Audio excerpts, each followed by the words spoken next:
So I have a question for you guys. Sure. Being the busy professionals and parents that you are, how do you fit in time for just the two of you? I'll start with that one.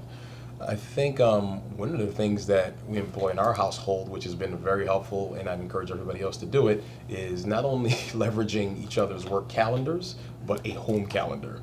Literally budgeting all your time, your bandwidth, and whether there's a sitter that's helping you, someone else that's going to be helping you with the kids, or any other errands or regular responsibilities that you would have on typical weekdays or weekends, just being able to say, you know what, I'm marking this as our time. So that's going on dates. Let's say we may know a industry-related event is happening, but obviously there's a cocktail hour involved in that. Taking time and creating the time. You know that that saying that takes so many different shapes, where they'll say, when you care about something, you'll make time for it. So the relationship, just like your business, it has to grow. It's growing. So I think there's something John alluded to earlier. It's it's a continuous conversation. So I think the overall growth, the nurturing of that relationship, you have to create time for it. So even though I made it sound a little bit like impromptu, but using the calendar and blocking out that time, whether you want a regular cadence or things may come up, it may be things that you guys have a common interest about. So creating time for you guys. Yeah, I think, a relationship is something that you have to continue to invest in, as you guys know. I like to always talk about how, you can love someone, but it's the like that keeps you together. And you got to nurture that like. You got to continue, to keep dating. And it's difficult. We'd be lying if we said it was easy to find time. But, especially if you're parents, you need adult time. You need time to be talking to people who are taller than 4 feet. It's just it has to happen. And we talked about before, leaning on other couples, us. Sometimes we get together with the kids, they're running, we're talking. It's good to have that time. But romantically, I'm speaking, sometimes it's even getting in the little things, like making sure that you actually say goodbye to each other, looking at each other in the morning before you leave the house, or that you're able to say goodnight, to each other, and do things even in the home, just making sure that it's not we're just working side by side, or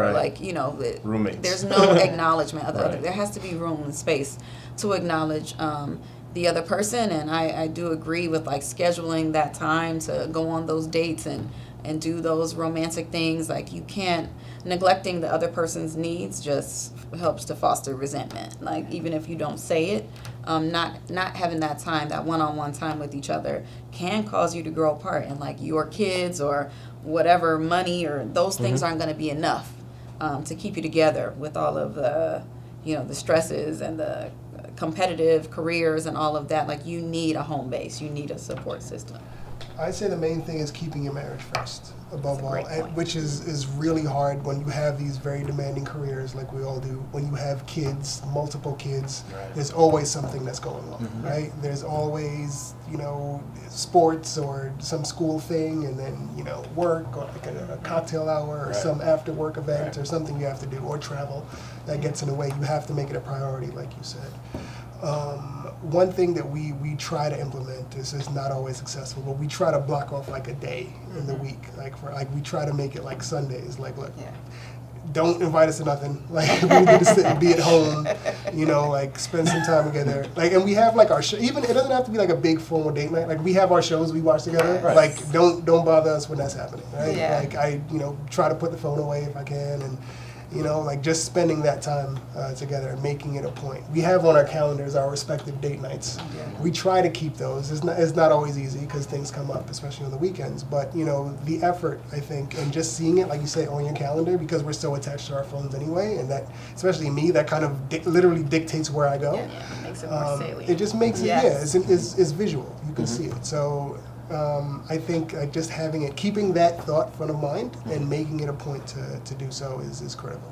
Yeah. One thing I'd share with the mentees and young professionals out there that are in relationships or building up their relationships is also, as we spoke about budgeting, planning out our time, like having a sort of entertainment budget within your relationship, that has helped us out big time. So we know we're going to blow through the money anyway, but it also keeps some accountability on, okay, what dates are we going on? What interesting things are we going to do? Some of the things that we put on the calendar, whether it's we haven't been to a Broadway show in like months. So so we'll that'll be on the calendar, or we allocate this fund to doing this thing that's coming up next month. So if you're always sitting down, if you're always planning, that means as part of that planning, you can break it out on a granular level and say, we're going to be doing this. It's not like planning out every inch of your day, but it's knowing that we've allocated money to this. We know that we're going to do this month, and it's something exciting to look forward to. The last thing I would add too is for any new moms out there, it is hard.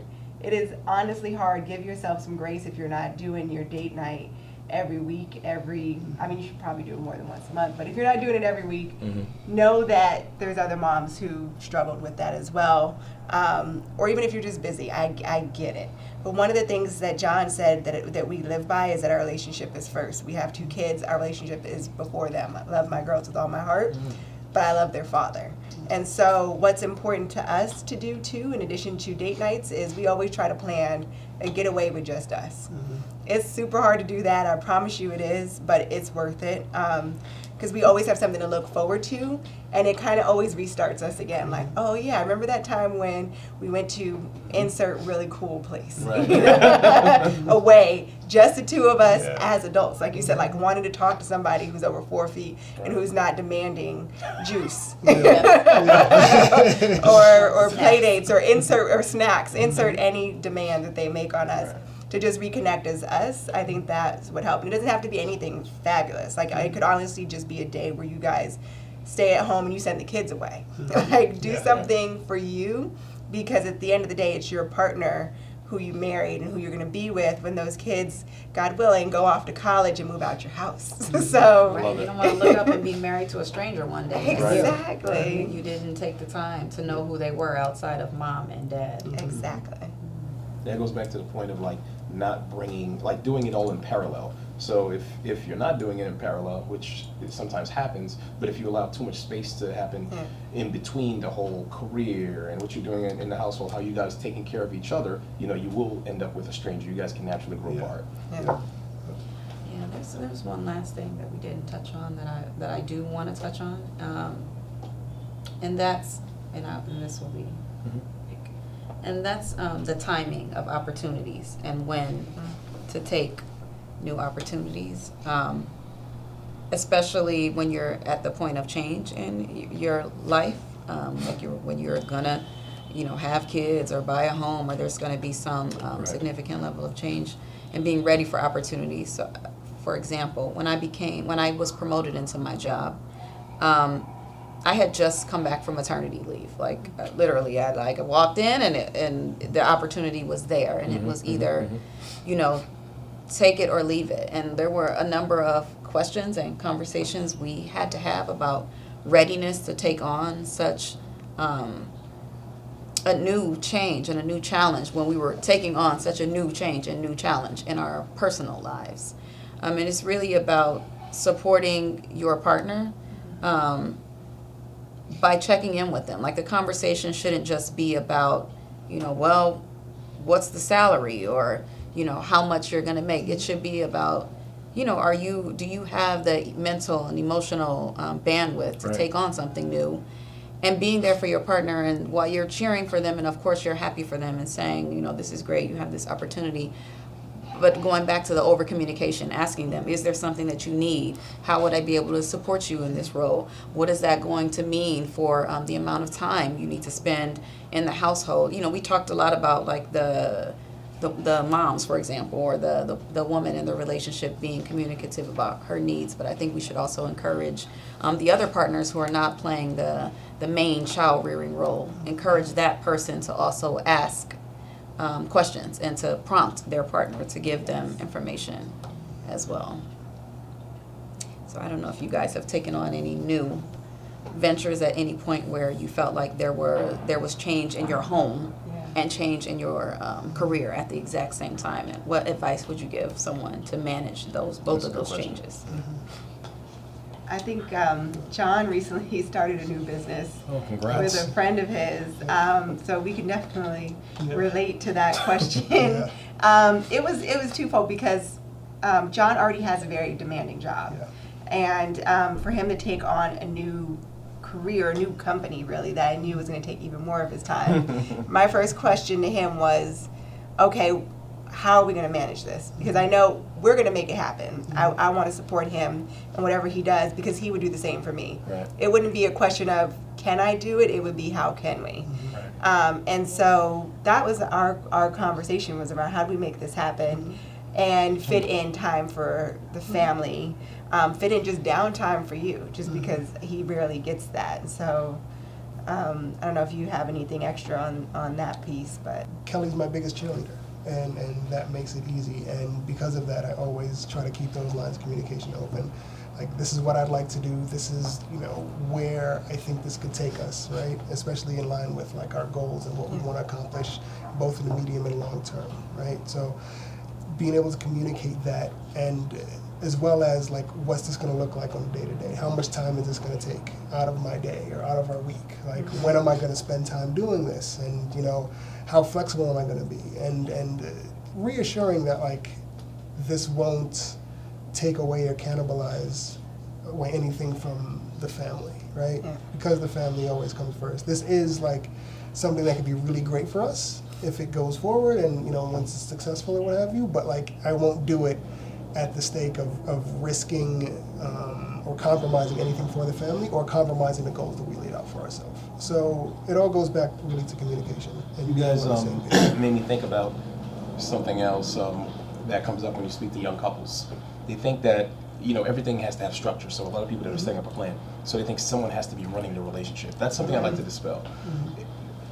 Not all of your relationships have to look that way, and the more you actually accept and move forward in a modern day relationship, you understand that not only will the roles get blurred, but moving forward with, like, the earning capability we have with coming together, building those relationships, getting married, like, it'll take you so much further if you guys, look at each other as equals, present everything. So I like your point about, all right, we're about to do this business. I think at some point in the past, some people would have heard that, like, why do you have to need to present your business to Kelly? Because she's my business partner. Yeah. That's my wife. Exactly. She provides me counsel, Yeah. support, and everything. And it's all the same things we do. So thank you for sharing that. Yeah, so I think we got a lot of jewels out of this conversation, and I just really want to make sure that we drive home what those points were. Communication came up a lot, both speaking your needs, telling your partner what you want and what you need, and also to the other partner to be more inquisitive when it comes to your partner and what their needs are. We talked about growing together and really dispelling this idea that you have to be this perfect package in order to be the right partner for someone, because that's not really true. That's not actually true in every case. There are cases where if your values are aligned and you do your due diligence in finding the right partner, you can grow together if you're starting from a similar foundation point. We talked about getting help from the outside, not just from your partner, but leaning on all these resources and TaskRabbits and all these other kind of apps and family members that are out there to help get some of this ancillary stuff done. We talked about teamwork and the importance of, this unit, the top of the family unit, or the structure of the family unit being the parents or the husband and wife, or the boyfriend and girlfriend, or the whatever situation that you might be in. We talked about that as the foundation and what it means to come back to home base and operate as a team. I think that Kelly's point was great about it not being about can I, but how can I? That, to me, that is really an excellent question, that if you take nothing from this, I hope you take that from it, that you have a partner to strategize with and to build with, and so when opportunities present themselves, thinking about the how as opposed to the whether or not it could happen. So we're going to close on that note. Thank you, everybody, for tuning in to MVC.